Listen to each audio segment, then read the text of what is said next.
Selamat pagi murid-murid. Selamat pagi cikgu. Apa khabar hari ni? Sihat tak? Baik, sihat je. Dah makan ke? Dah. Okey. Kalau dah makan, hari ni cikgu nak buat aktiviti. Cuba teka aktiviti apa? Tak tahulah cikgu. Okay. Kalau tak tahu, cikgu beritahu. Hari ni kita akan berlakon. Wah, berlakon. Tapi macam mana nak berlakon cikgu? Okey, macam ni. Nanti cikgu akan bacakan satu buah buku cerita kanak-kanak untuk awak semua dengar. Lepas tu nanti awak semua lakonkan balik apa yang cikgu ceritakan. Boleh tak? Boleh. Okey. Jom sama-sama. Pada suatu hari,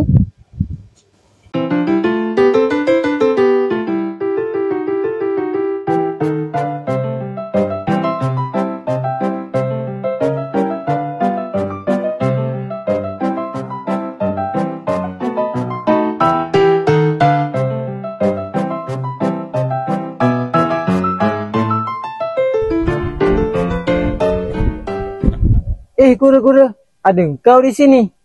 Hendak ke mana engkau ni? Ya Arnab, aku tak ke mana-mana pun, saja berjalan. Kura-kura, kasihan aku tengok engkau ni. Sudahlah jalan perlahan. Bilalah kau nak sampai ke destinasi engkau ni? Nak dijadikan macam mana Arnab? Dah memang dijadikan aku begini, aku redha. Suka hati engkau lah kura-kura. Sang Arnab masih tidak berpuas hati kerana sang kura-kura sepertinya tidak terkesan akan sindirannya tadi. Lantas, dia mengemukakan satu cabaran kepada sang kura-kura dengan niat mahu mengenakan dan memalukan sang kura-kura. Apa kata kalau kita berlumba kura-kura? Saja je aku ingin bersaing dengan kau. Tak apalah Arnab, aku tak mahu. Tak kira kura-kura. Aku nak juga kita berlumba esok hari. Aku tunggu kau tepi tebing sungai esok.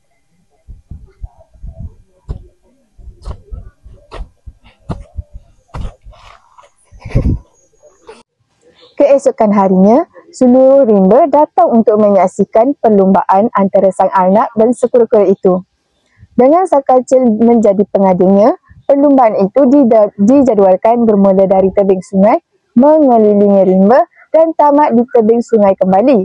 Perlumbaan itu dimulakan di tengah-tengah hiruk pikuk penyokong kedua-dua peserta. Ke garisan, sedia mula.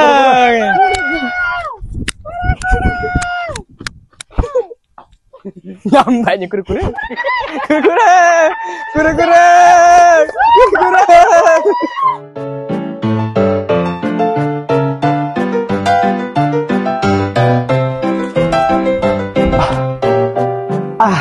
Mesti dah jauh aku tinggalkan si kura-kura ni. Lagipun barisan penamat dah tak jauh. Mengantuklah pula. Baik aku tidur je dulu.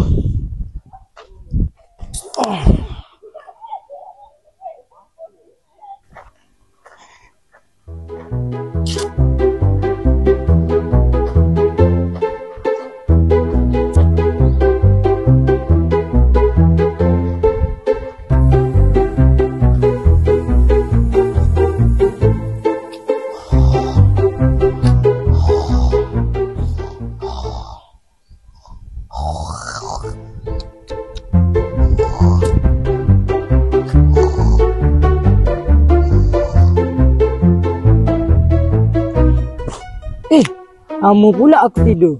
Tantah si kura-kura tu dah potong aku.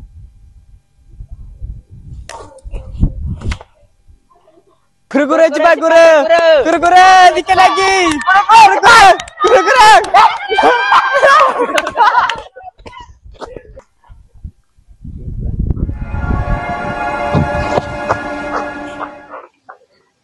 Menyesalnya aku tidur tadi. Kalau tak mesti aku dah menang. Aku terlalu pandang rendah kepada kura-kura. Malunya. Teruknya perangai si Arnab tu cikgu. Saya lagi suka perangai kura-kura. Betul tu Hakim dan Asfar. Jadi, pengajarannya kita tak boleh ikut perangai Arnab, yang selalu merendahkan orang lain, bersifat angkuh dan sombong. Jadi, kita perlu ikut perangai si kura-kura yang selalu merendahkan diri dan tidak berputus asa. Apa pendapat kamu semua? Saya bersetuju dengan cikgu. Saya nak jadi macam kura-kura. Bagus, Asfa. Bagus, Hakim. Okey murid-murid, jom kita dengarkan pula tentang nilai-nilai murni yang terdapat dalam kisah ni. Jom. Seterusnya saya akan membentangkan tentang nilai-nilai murni yang terdapat dalam buku cerita kanak-kanak Sang Arnab dan Sang Kura-kura. Nilai murni yang pertama ialah nilai rendah diri. Arnab digambarkan sebagai seekor haiwan yang sombong dan memandang rendah terhadap kura-kura. Sebaliknya, kura-kura bersikap rendah diri dan tidak melawan ketika diejek.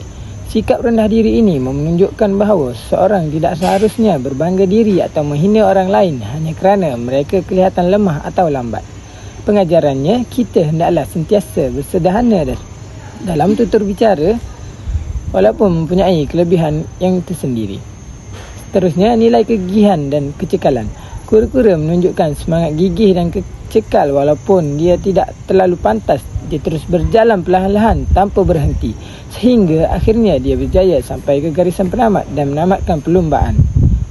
Nilai ini mengajarkan kita bahawa kejayaan hanya dapat dicapai dengan usaha berterusan dan tidak mudah berputus asa. Walaupun berdepan dengan cabaran, si kura-kura tetap semangat. Nilai yang ketiga ialah nilai tidak sombong.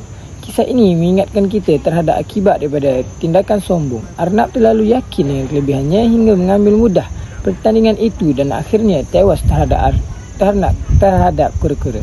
Sikap angkuh dan bongkak boleh membawa kegagalan, manakala sifat merendah diri menjadikan seseorang lebih dihormati dan disayangi.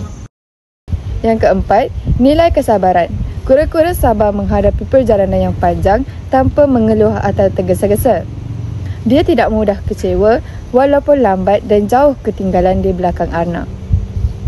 Kesabaran membolehkan seseorang menghadapi kesukaran dengan tenang dan akhirnya memperoleh hasil yang baik. Seterusnya, yang kelima, nilai kejujuran. Kura-kura berlumba dengan cara yang jujur tanpa menipu atau mencari jalan pintas. Dia menang kerana usaha dan ketekunannya sendiri, bukan dengan menipu atau meniru sesiapa. Sikap jujur dalam tindakan dan persaingan akan menjadikan kejayaan yang diperoleh lebih bermakna dan diberkati. Akhir sekali, nilai keberanian. Walaupun tahu peluangnya kecil, kura-kura tetap berani menyahut cabaran Arnab. Dia tidak takut gagal dan yakin bahawa setiap usaha perlu dicuba. Nilai keberanian ini mengajar kita supaya berani mencuba perkara baru dan menghadapi cabaran hidup dengan yakin serta positif. Kesimpulannya, kisah Arnab dan kura-kura bukan sekadar hiburan tetapi membawa pengajaran moral yang tinggi. Ia mengajar kita supaya tidak sombong, sentiasa sabar, gigih berusaha, jujur dan berani menghadapi cabaran. Dalam kehidupan sebenar, kejayaan tidak bergantung kepada kelajuan atau kekuatan, tetapi kepada usaha yang berterusan dan hati yang ikhlas. Okey, itu saja kelas kita hari ini. Nanti jumpa lagi. Bye-bye. Terima kasih. Hai, terima kasih cikgu.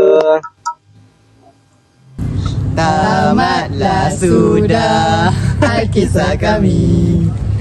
Terima kasih dan jumpa lagi.